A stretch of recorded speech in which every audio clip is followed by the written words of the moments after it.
Hello, कैसे हैं आप लोग? कुछ दिनों से मेरी तबीयत कुछ ठीक नहीं थी। मम्मी ने कहा मुझे नज़र लग गई है शायद। वैसे पता नहीं ये नज़र वज़र क्या होती है। मम्मी ने कितना कुछ किया, कुछ नींबू मिर्ची उतारी। मम्मी ने काफ़ी टोटके वोटके से किए मेरी नज़र उतारने के लिए, और सच कहूँ तो थोड़ा बेटर फील कर रही हूँ। अब ये असर उन टोटकों का है या मैंने जो दवाइयाँ ली उसका है, ये तो पता नहीं। पर सच कहूँ तो मैं इन सब बातों पे विश्वास नहीं करती। ओ नो, कहीं मैं कुछ गलत तो नहीं कह गई? चलिए देखते हैं। आज हमारी चैनल स्टोरी एंड टेल्स करी पर आज की कहानी में कुछ ऐसा ही है। एक घर है जिसमें कुछ ऐसी घटनाएं हुई हैं जिस पर विश्वास करना थोड़ा मुश्किल है, कम से कम मेरे लिए तो। अब देखते हैं आप उस पर विश्वास करते हैं या नहीं। चलिए सुनते हैं आज की हमारी कहानी। हमारी आज की कहानी का नाम है वो कौन था। हाँ, ठीक है, ये डील जल्द से जल्द करवा दीजिए आप। हाँ, ठीक है। देखिए ऐसा मौका फिर कहाँ मिलेगा, है ना। हाँ चलिए मिलते हैं फिर। मुकुंद एक अच्छे खासे कपड़ों के शोरूम के मालिक हैं, मगर फिर भी वो कंजूसी करने में पीछे नहीं रहते।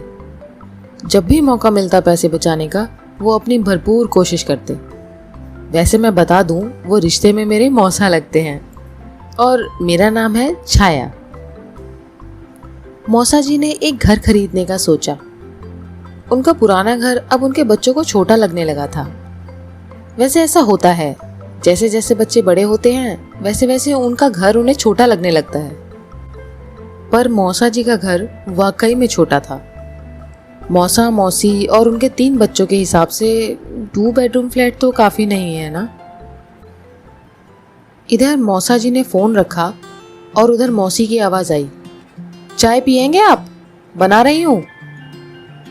हाँ बना लो, फिर थोड़ी देर में मैं भी कहीं जाऊंगा। मौसा जी ने कुछ कागजात समेटते हुए कहा। मौसी किचन से झांक कर बोली, कहाँ जाना है? अरे वो बताया था ना, एक घर बताया है डीलर ने, वही देखने जाना है। उनकी बात सुनकर वो फौरन किचन से बाहर आई और उनके सामने अपनी कमर पर दोनों मुट्ठियां रखते हुए बोली, देखो जी, मैं अब भी कह रही हूँ, कुछ तो गड़बड़ है, वरना इतना बड़ा घर सस्ते में क्यों देगा कोई। आप पहले अच्छे से पता करो आखिर मामला क्या है। मौसा जी ने मौसी की तरफ देखा भी नहीं और वहां से उठकर अपनी अलमारी खोलने लगे। शायद उनके बीच ये बात पहले भी कई बार हो चुकी थी। देखो मधु, ये डील अगर हाथ से निकल गई ना तो कहीं और ऐसा घर नहीं मिलेगा हमें। और महंगाई देख रही हो तुम, कितनी बढ़ गई है। आजकल खुद का घर होना ही एक बड़ी बात है। तो तुम ज्यादा दिमाग मत चलाओ, वो काम मेरे लिए छोड़ दो। और चाय कहाँ है मेरी? उनकी बात से मौसी अपनी गर्दन झटकते हुए कुछ बड़बड़ाते हुए वहां से चली गई। मौसा जी ने वो घर खरीदने में देर नहीं की और 1 महीने के अंदर उसके सभी पेपर्स रेडी करवा दिए और घर की साफ सफाई करवाकर वहां शिफ्ट होने की तैयारी भी कर ली।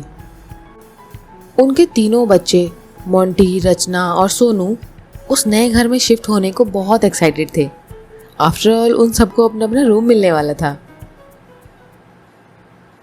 हमेशा की तरह मैं, पापा और मम्मी रात का डिनर एक साथ ही कर रहे थे। इतने में मम्मी का फोन बजा। हेलो दीदी, कैसी हो? हाँ, यहाँ भी सब ठीक है। क्या? अरे वाह, बधाई हो दीदी। ठीक है, मैं बता दूंगी इनको। जी, ओके, गुड नाइट। मम्मी बहुत खिलता हुआ सा चेहरा लेकर डिनर टेबल पर बैठी तो पापा ने भी उन्हें लगे हाथ छेड़ ही दिया। किसका फोन था भाई? हमसे बात करते हुए तो इतनी खुशी नहीं आती चेहरे पर। हाँ? सलाद की प्लेट से एक टमाटर उठाते हुए उन्होंने मेरी तरफ स्माइल करते हुए बोला। मम्मी भी अपनी खुशी को संभाल नहीं पा रही थी और उनके मजाक को हवा में उड़ाते हुए बोली, दीदी का फ़ोन था। उन्होंने नया घर लिया है, उसका गृह प्रवेश है अगले संडे, तो हमें वही इनवाइट कर रही थी। वाह, ये तो बहुत अच्छी खबर है। भाई साहब को ज़रूरत भी थी एक बड़े घर की। तो कहाँ लिया है घर उन्होंने?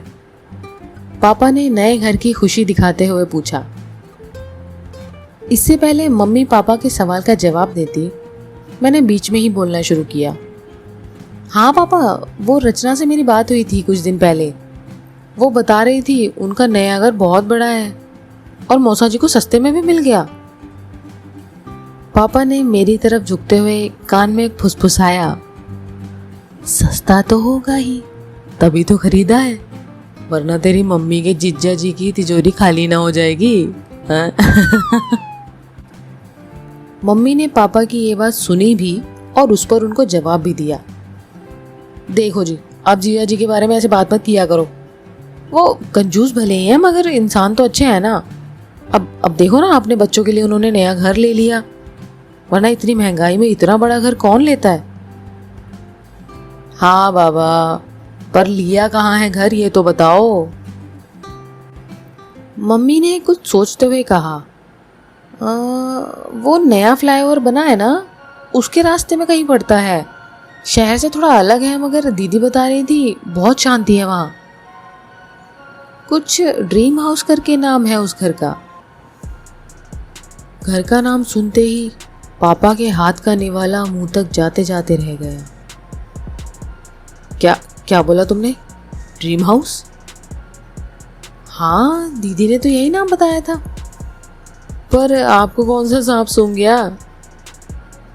इस बार मम्मी ने पापा की खिंचाई का मौका नहीं छोड़ा, पर पापा को मम्मी की इस बात पर बिल्कुल हंसी नहीं आई और बस कुछ सोचते हुए अपना खाना ख़त्म करने लगे। अगले संडे हम लोग मौसी के नए घर में पहुंचे। घर सच में बहुत बड़ा और बहुत सुंदर था। वो 2 स्टोरी बिल्डिंग थी।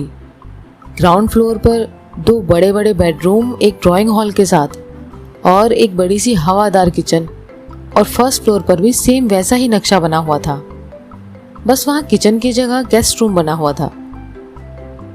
वाह मोंटी, तेरे तो मजे आ गए। अब तुझे फाइनली अपना रूम मिलने वाला है। हाँ, मैंने मोंटी को कोहनी मारकर छेड़ते हुए अंदाज में कहा।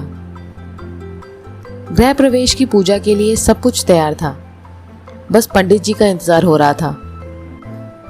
मौसा जी ने पंडित जी को कॉल किया। कहाँ रह गए पंडित जी, कब से आपका इंतजार कर रहे हैं। क्या?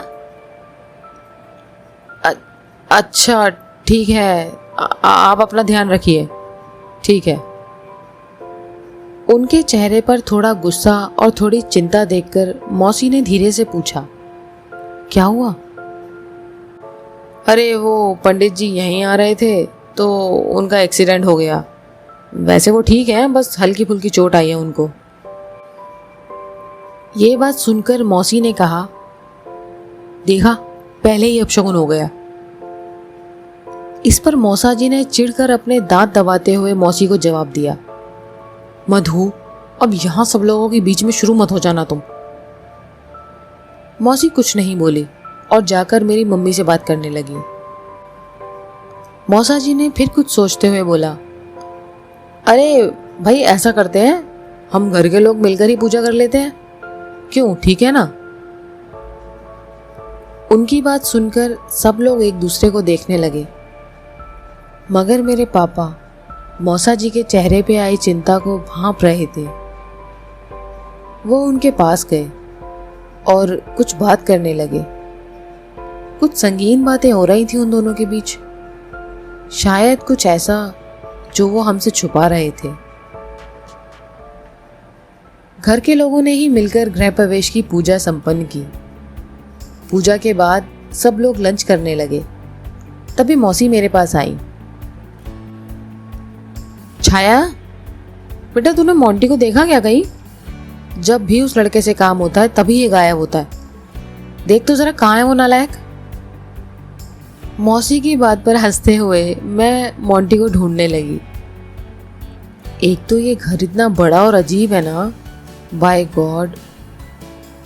Monty, Monty. उसको ढूंढते हुए मैं छत पर गई।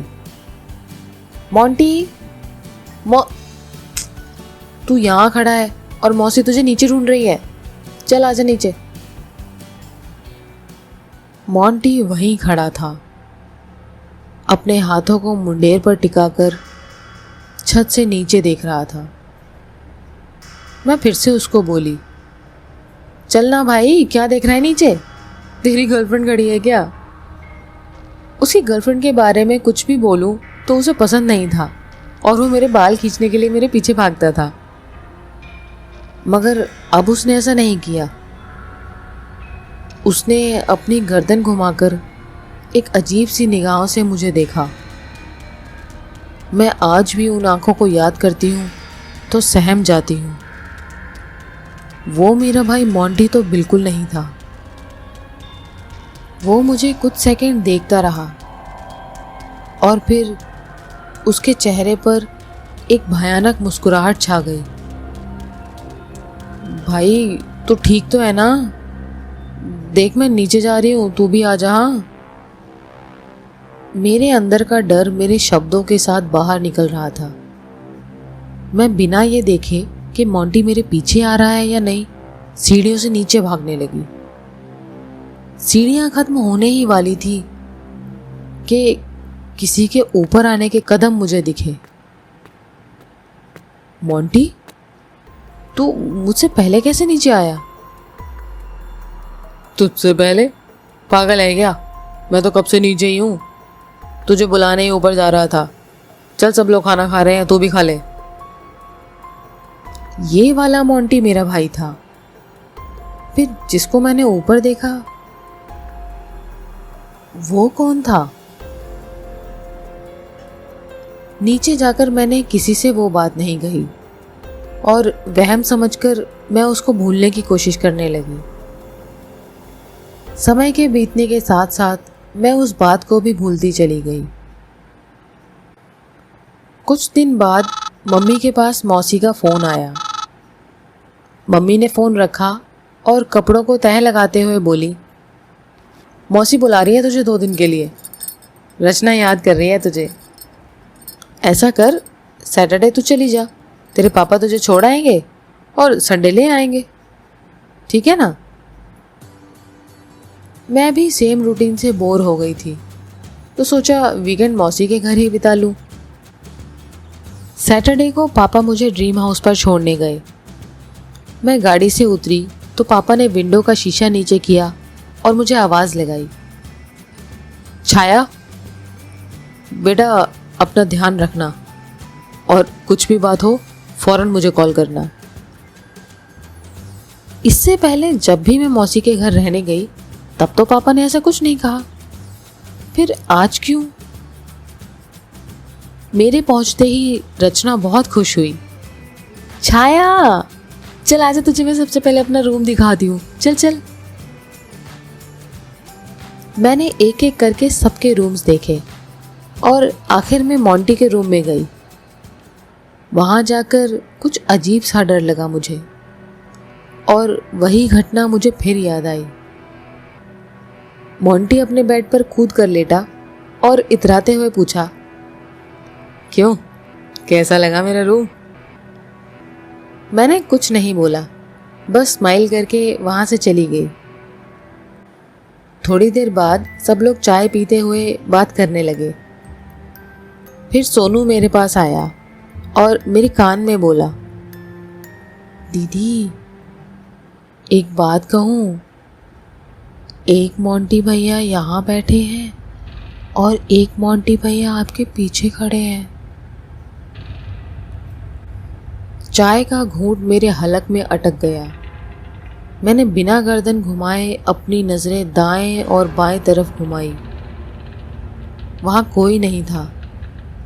जैसे तैसे वो चाय का घूंट नीचे उतरा। तभी मौसी ने अचानक मुझसे पूछा, छाया बेटा बता आज तू क्या खाएगी? आज तेरी पसंद का डिनर बनेगा। मौसी की आवाज़ ने लगभग मुझे हार्ट अटैक दे ही दिया था।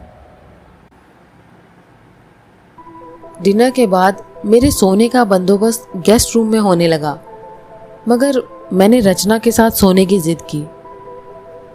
पता नहीं क्यों मुझे उस घर में कुछ ठीक नहीं लग रहा था। देर रात मुझे महसूस हुआ जैसे कोई हमारे रूम के बाहर है। डर से मुझे वैसे ही नींद नहीं आ रही थी, तो मैं उठकर बैठ गई। रचना बेसुध होकर सो रही थी। उसको जगाती भी तो कैसे? हो सकता है ये सब मेरे मन का वहम हो। इस पर आवाज आई और कोई ठीक हमारे दरवाजे के पास खड़ा था। मैं इंतज़ार करने लगी कि शायद मौसी या मौसा जी होंगे तो हमें आवाज़ देंगे, मगर ऐसा कुछ नहीं हुआ। फिर बाहर से जाते हुए कदमों की आहट सुनाई दी। मैंने हिम्मत करके अपने रूम का दरवाज़ा खोलकर झांका। वो मौसा जी थे। मैंने उन्हें पीछे से आवाज़ लगाई, मौसा जी, कुछ काम था क्या आपको?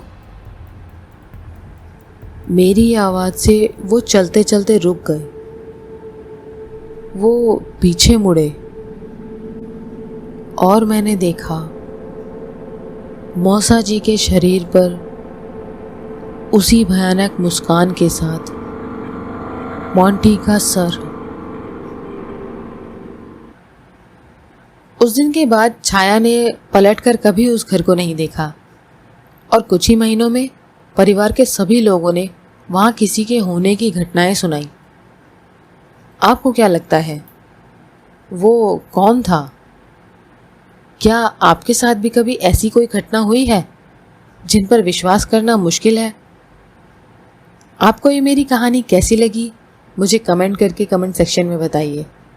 और हाँ, इसे लाइक करना भूलिएगा मत।